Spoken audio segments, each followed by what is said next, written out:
Nous sommes de retour en direct dans cette édition du 28 novembre 2025 du live de TU Finance et désormais, il est l'heure de retrouver Antoine Quesada qui va nous expliquer dans quelle mesure il est optimiste ou pessimiste pour les prochaines séances de lundi soir parisien. Bonjour Antoine. Bonjour Louis-Antoine. Merci d'être avec nous ce matin, Antoine Quesada, trader formateur et coach chez AQTS.fr. Antoine, très certainement, le CAC 40 va finir le mois de novembre dans le rouge. Les raisons, on les connaît, elles sont multiples. Ceci étant, il est peut-être de nature à rester optimiste. Qu'est-ce que vous en pensez ? Eh bien, écoutez, je suis moins pessimiste, entre guillemets, que la semaine dernière, parce que j'avoue que ce rebond qui s'est effectué tout au long de la semaine, même s'il n'est pas énormissime, mais c'est quand même supérieur à ce que je pouvais imaginer. En clair, bon, le graphique en hebdo, pour l'instant, je dirais que la tendance de moyen-long terme n'a absolument pas changé, elle est toujours haussière.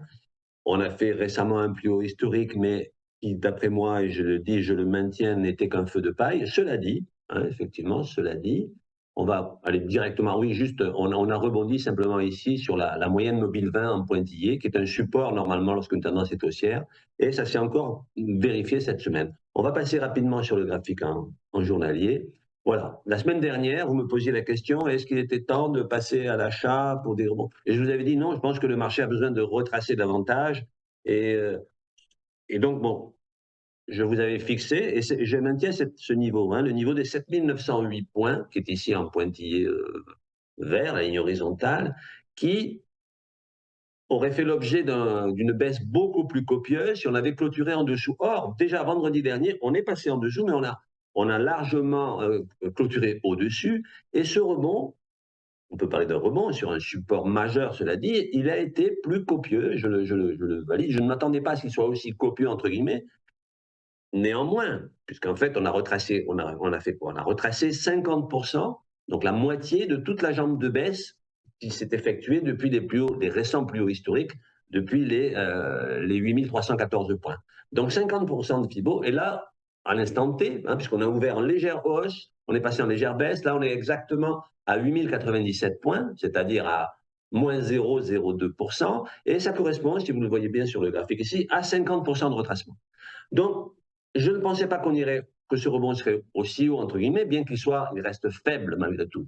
Je vous ai même tracé ici, c'est la seule note que j'ai ajoutée à mon graphique, en pointillé bleu sur le côté, une figure en biseau ascendant. Un biseau ascendant, c'est lorsque le marché rebondit ou monte, tout simplement, mais avec peu de force malgré tout, avec un essoufflement potentiel de cette hausse. Alors un essoufflement, ça ne veut pas dire que l'on va repartir à la baisse, mais cette figure, si elle venait à se valider, c'est-à-dire si on venait à casser le support en pointillé bleu qui fait partie de ce biseau ascendant, nous entraînerait à nouveau vers la zone du support majeur des 7908 points dont je vous parlais la semaine dernière et qui, selon moi, est, je dirais, la ligne de démarcation entre un potentiel retournement de tendance de court moyen terme à la baisse. Donc on n'en est pas là. Et pour répondre plus précisément à votre question, je pense qu'effectivement, le marché a besoin encore de retracer. Cela dit, en l'état actuel des choses, je dirais que légitimement et graphiquement, on devrait dire qu'on est neutre. Je suis beaucoup plus neutre, encore une fois, que la semaine dernière.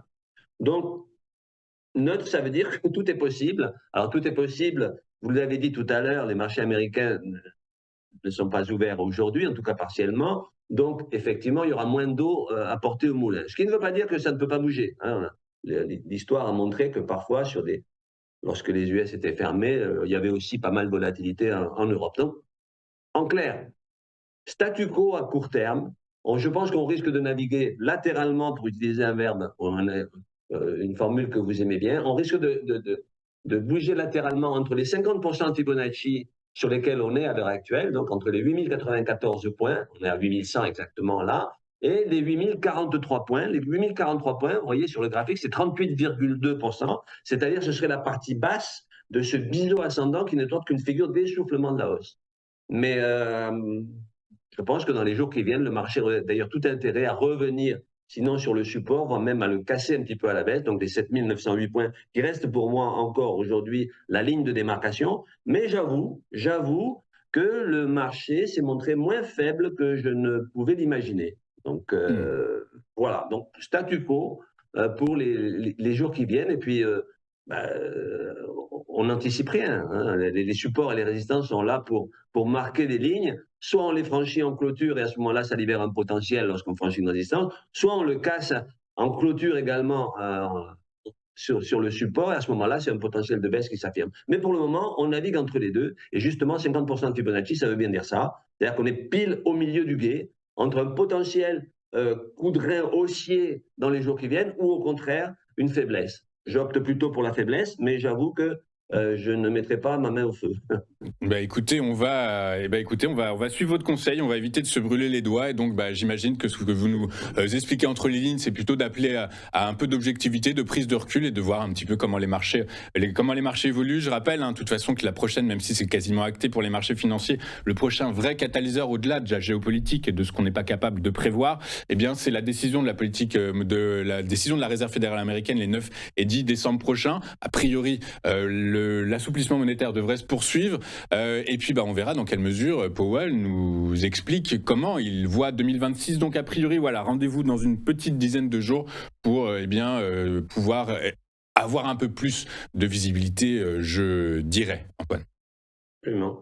Écoutez, Antoine, merci beaucoup. Merci d'avoir été avec nous ce matin, Antoine Quesada. Vous êtes trader, formateur et coach chez AQTS.fr avec nous tous les vendredis. Je vous en remercie beaucoup. Je vous souhaite une excellente journée, un très bon week-end. On se retrouve la semaine prochaine. Et de notre côté, écoutez, on va marquer une courte page de publicité, puis retrouver dans un instant Éric Galliet qui nous expliquera, lui, sous quel angle les marchés financiers ont évolué cette semaine et s'il est toujours de nature à être positionné sur les marchés actions européens et américains. À tout de suite sur Téléfinance.